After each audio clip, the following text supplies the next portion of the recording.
Welcome, everyone, to this week's segment of Hot Topic Tuesday on League of Leaders. I'm Zach Sooty.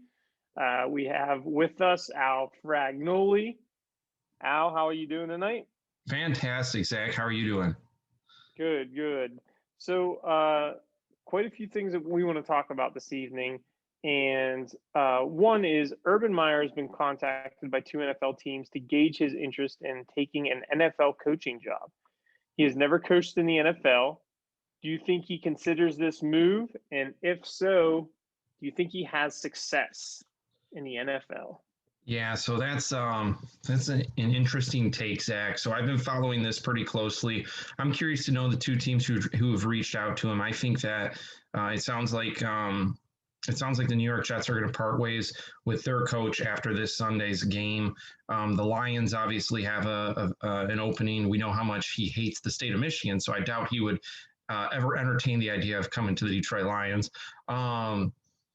The Jacksonville Jaguars, if they part ways with their head coach, that might be an opportunity there that would make the most sense for him. He's been in Florida for a long time as he coached the Florida Gators over there. So it's gonna be interesting to really see what happens.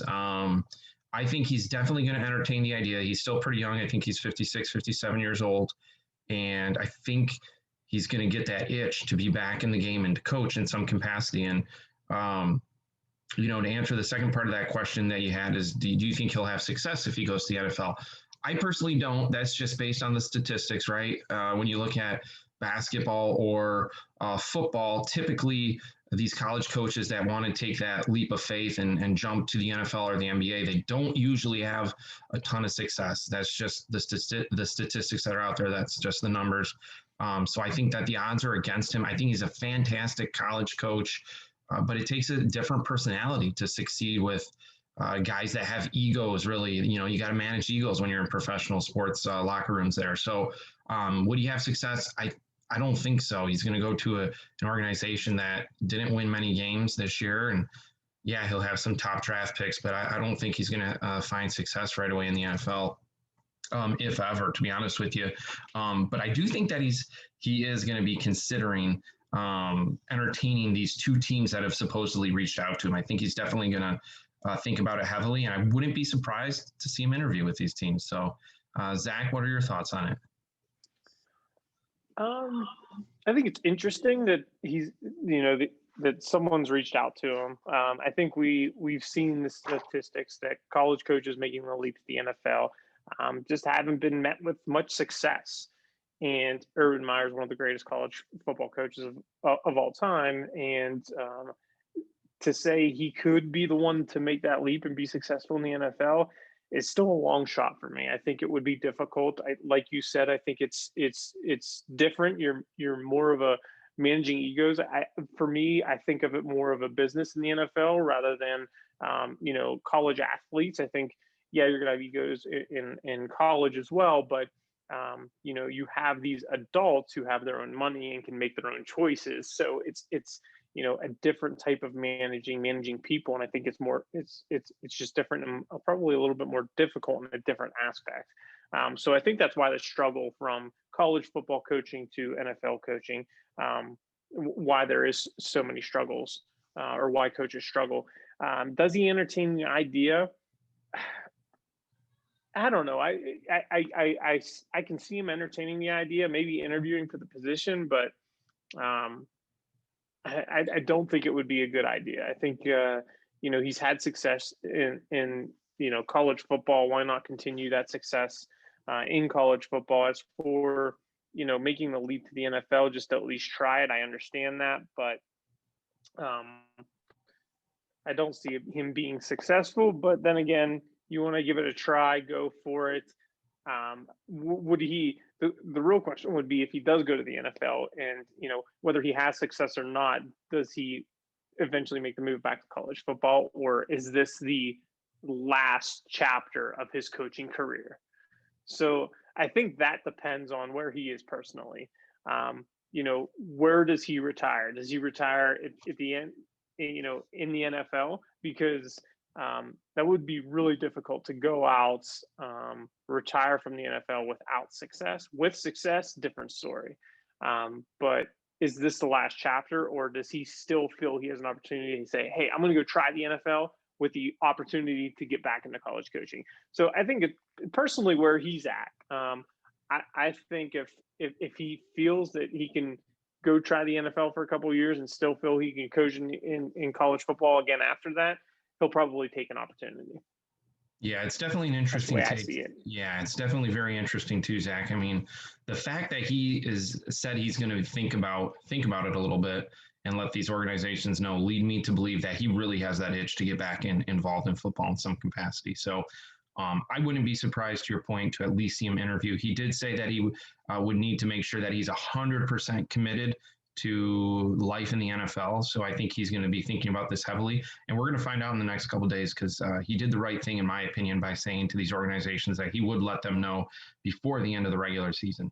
So that means that he would have to make a decision by Sunday. So I think we're going to be hearing pretty soon on whether or not Urban Meyer wants to get back involved in the game. So it'll be interesting because, as you mentioned, he is one of the best coaches that college football has ever seen. So I would love to see him get involved back in the game, but we will see in the next couple of days here. On to the next topic, Zach. We will stay with football and the NFL. We'll talk about the Detroit Lions here a little bit. They just fired this past week their special teams coach, Braden Combs, and their special teams were arguably the best probably aspect of their football team this year. They haven't had much success anywhere else. Their special teams were pretty strong and have showed some glimpses of hope throughout the course of the season. And interim coach Daryl Bevell decides to fire him after a game a little over a week ago, due to his decision to go on a fourth down on a fake punt. They came up just a little bit short. It was 4th and 3, 4th and 4, I believe. And they came up about a half a yard short. It actually looked like on replays that they may have picked up the first down and it was a bad spot. But nevertheless, they didn't get it. He was fired because Daryl Bevell had no idea that he was going to go for it. What do you think of an interim head coach deciding to fire his special teams coordinator because he did something on his own without the direction of the head coach? I don't like it. And I think I think you have to give these individuals an opportunity to coach their way. And if you haven't been coaching with them very long as the head coach, so getting to know each other is going to take time. Firing someone, I think that's a little steep of a punishment for making that decision. What if it worked? Would he still have his job? So I think if he got that first down on that fake and then fired him, I mean, I think that's how you have to look at it. The problem they're telling us was the decision and not going to the coach, not the outcome. So I have a problem with it because I think if they would have got the first down, he wouldn't be fired. So I think if you're telling us the truth and that is the reason why you fired him, it's the there was no communication to the head coach, then I have a problem with it. I think you're an interim head coach. That's a little steep of a punishment. What are your thoughts? Yeah, I agree with you 100% on this one as well, Zach. I think that firing him is too steep of a punishment. And what does that show about Daryl Bevell and the way he leads people? To me, that's not a good characteristic of a head coach. If something like this happens and you do want the approval of the head coach with decisions such as that, going for it on fourth down, deep in your territory. I think they're on like the 30, 40-yard line, something like that. But when it's a decision like that, I think you definitely want to make sure that you and the head coach are on the same page. But that is something that should be handled internally behind closed doors. And if the media asks about it after the game, why you went for it and did you approve of it, you just simply say, this is something that, Coach Combs and I discussed and we've worked things out moving forward. I didn't agree with it 100% and we've talked about things a little bit and we're moving forward. Now, if he does it a second or third time, the same thing, then that's a different thing. But first offense we're talking about here, and something like this. And to your point too, if he would have picked it up, which it almost looked like he did, then I don't think he gets fired. So I think it was a horrible decision. It kind of shows you how bad of an organization right now. The Lions are just a mess all around, in my opinion. So I don't think it was a good decision, and it was disappointing to see. Again, he was probably the brighter spot from this coaching organization and coaching tree this year. Definitely did not like seeing him get fired. So it'll be interesting to see what happens with the Lions in their last week. They just got throttled by the Tampa Bay Buccaneers. Looked like they were not into that game at all. So we'll see what happens in their last game. Yeah, so I want to just follow up on a couple things you just said. In the HR world, we call it progressive discipline. You don't fire anyone on the first bench. You sit down, you coach them, you let them learn from their mistake, and hopefully they don't do it again. That's what we call progressive discipline. Another thing that you mentioned that I really liked, about a good leader is, you praise in public, and then you handle things behind closed doors when you're trying to correct or criticize, if you will. And I think that's what the leader should have done, handled it incorrectly. And again, I truly believe if he would have got the first down, he wouldn't be fired. And if you're going to tell me it was because they didn't communicate, and you'd have to fire him if he got the first down, then what would that look like? So just my opinion, and wanted to summarize that real quick. So next question: the Baltimore Ravens were just fined $250,000 for their COVID outbreak. While they did receive a fine, they were not stripped of a 2021 pick. Do you think this punishment was severe enough? Absolutely not. I honestly don't think that the NFL handled this the right way, in my personal opinion. When you look at, let's use the New England Patriots, for example, I believe they were stripped of a draft pick, and I think they were fined, $400,000 or $500,000, if I remember correctly. So their fine was more extreme, and they lost a draft pick. Now the Baltimore Ravens had this issue, this massive COVID outbreak for several weeks that went on, and they affected multiple teams with having to change schedules around, dates, times. Everything got messed up for a 2-3 week time frame there, and it was due to their mishandling of COVID and how they were going about practice. And they had I think at one point over 20 guys that weren't able to practice or play. So I think what the NFL should have done is they should have been more consistent, more transparent with their punishment, and they should have handled a lot of these situations pretty similar. And I think that the Ravens, they got to count their lucky blessings here, in my opinion, where the fine was not incredibly severe, and they didn't lose a draft pick. So I think the Baltimore Ravens got off pretty easy. Zach? I agree, and I think you use two words that I think are very important. There was a lack of consistency here in how things were handled, and I don't think that the consistency would be an issue if there was transparency from the NFL as to why. Why was it different? Did your investigation show something different? So those two words, consistency and transparency. I think if you're gonna take a draft pick from another team. I mean, I thought the Baltimore Ravens situation affected more teams, more people, human beings, than the Patriots situation. But yet there was a harsher penalty, and I don't know why. And maybe there was something that turned up in their investigation as to why. But again, there was no transparency to communicate that. So I think it was not harsh enough. I think, when did this? I don't even know when the Ravens and Steelers played. It was like a Wednesday afternoon. I mean, that hurt ratings, that hurt viewership, that hurt, there's a lot of upset people, a lot of upset players, fans, people that, have, work in TV to televise the game. Just, so many different things that it affected. And I thought it should have been much harsher. I have felt it should have been and was going to be harsher than the Patriots. What they were penalized. So that's not harsh enough from what I understand of the situation. But again, lack of consistency and no transparency as to why they made that decision. Right. Zach, we'll wrap it up and shift over here to baseball. So the San Diego Padres, huge move the other day.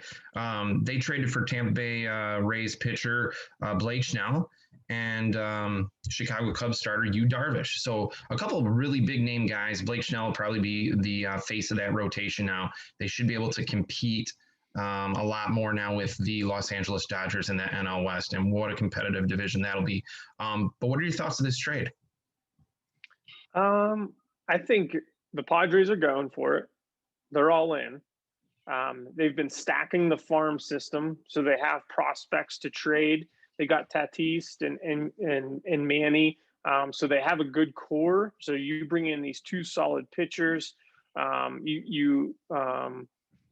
Yeah, you're giving up some of the farm system, but the Cubs are obviously selling. And the Rays, I'm surprised at the Blake Snell deal. He has 3 years left on his contract, from what I understand, and it's a team-friendly deal. So that's, we know that the Rays trade stars. They have a great farm system. They develop players from their draft, and they trade them. But to have 3 years left on a deal, I thought that was different. I thought that was different from what the Rays typically do. Usually, a year left, possibly two, and they'll get a nice package. And I think with three years left on Snell deal, they got Barry from the Padres, who are in it to win it, I think, this year. So I'm anxious to see if they make any more moves. The Padres do. So I think that's interesting, and maybe Snell was and is still upset over the World Series of getting pulled. So did that have any impact on the trade?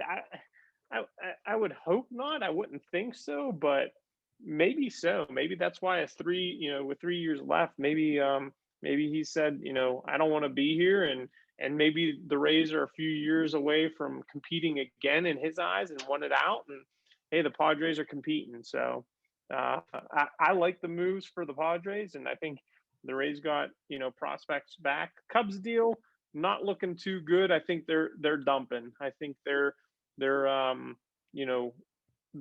struggling financially or plan to be because of COVID. So I think they're just going through a rebuild. That's how I view it. What do you think, Al? Yeah, I agree with a lot with what you just said right there, Zach. You said something really interesting that stood out to me. You mentioned the Padres core, right? They have a strong core nucleus. I couldn't agree with you more right now with Machado and Tatis. What a young team they have. They're up and coming. They are totally all in. I agree with you on that. I was a little bit surprised as well. Blake Snell made a couple comments. I believe he tweeted out too earlier that Yankee fans should be pretty excited now with him leaving. So I think he's a little bit bitter on the trade. But it is interesting to look at what happened in Game 6. He clearly didn't want to get pulled in that game. I don't think he should have got pulled. And then they obviously go and lose a really hard-fought, decisive Game 6 there against the Dodgers. So, did that play a factor? I don't know. Hard to say, but at the time, that Blake was not happy at all. But I think he's going to be successful in San Diego, and I think the Padres will have a great team. They should be able to compete with the Dodgers, who are still very loaded. But it's going to be a great division. It's going to be exciting to watch those two teams compete against each other.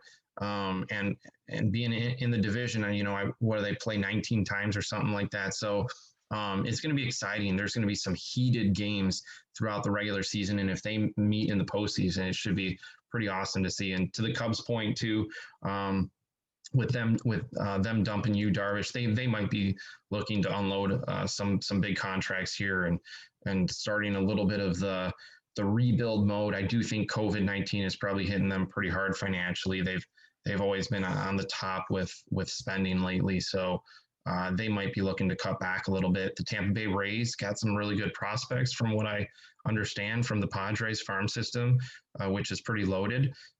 So, and we all know the Tampa Bay Rays develop prospects pretty darn well. They don't spend a ton of money, but that's a testament to the young guys that come up throughout the organization. And now with them bringing some young guys over from San Diego, they should be able to develop them pretty well. So I think it'll ultimately work out pretty good for Tampa Bay and San Diego. I think it's gonna be fun to watch them this year, Zach. So we'll definitely see what happens, but it should be pretty exciting. And I'm looking forward to baseball starting up here pretty soon. So, Me too. but anyway, that wraps it up for us tonight on League of Leaders Hot Topic Tuesday. We look forward to seeing everybody next Tuesday for another edition of Hot Topic Tuesday. We hope everybody has a fantastic, safe, healthy, happy new year. We look forward to seeing everybody and connecting with everybody in 2021.